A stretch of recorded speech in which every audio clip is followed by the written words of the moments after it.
Әлеге хезмәт бик зур әһәмияткә ия.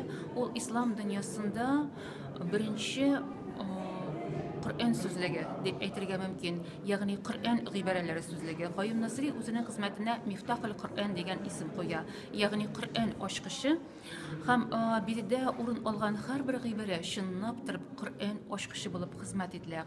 Күрсәткеч буларак, ягъни Коръән буенча маршрут буларак хезмәт итә дип әйтергә мөмкин. Әлеге сүзлекне һәрбер гыйбарә, аятмы ул, аятның бер өлешеме безгә билгеле бер мәгънәви эчтәлекне ача. Һәм шушы мәгънәви эчтәлек ул Коръәннең зур мәгънәсенә, асыл мәгънәсенә безгә юл күрсәтә. Каюм Насри әлеге хезмәтне иҗтиһадымның иң олысы дип билгели.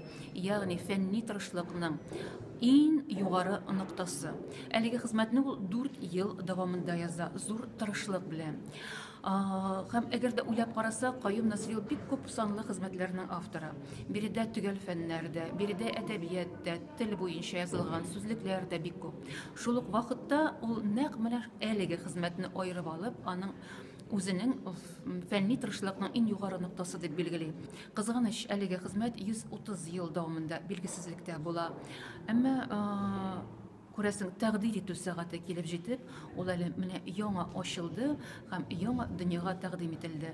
Шул ук вакытта хезмәт бары тик кулъязма рәвешендә тәкъдим ителә, ягъни кулъязманың факсимилесе һәм алга таба фән өлкәсендә галимнәрнең алдында зур максат тора. Әлеге хезмәтне өйрәнү һәм аның үзенчәлеген, аның әһәмиятен тагын да тирән төшенеп, халыкка тәкъдим итү.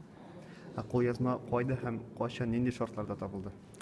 Кулъязма турында бердән-бер мәгълүмат бар. Ул 1948 елда чыккан Мөхәммәд Гали китабында андый мәгълүмат бирелә. Һәм шуннан башка һичбер нинди мәгълүмат та юк. Шундый кулъязма бар дип кенә әйтелә. Алга таба инде без үзебез исәпләп, кайда сакланырга мөмкин Каюм Насри хезмәтләре, аның белән бәйле әйберләр без эзләнеп эш алып бардык һәм бу хезмәт фәнни китапханың саклану ноктасы, аның бәлки соңгы ноктасы шул булгандыр. Фәнни китапханәдә булуы ачыкланды. Лобачевский исемендәге фәнни китапханә сирәк кулъязмалар һәм сирәк китаплар бүлегендә.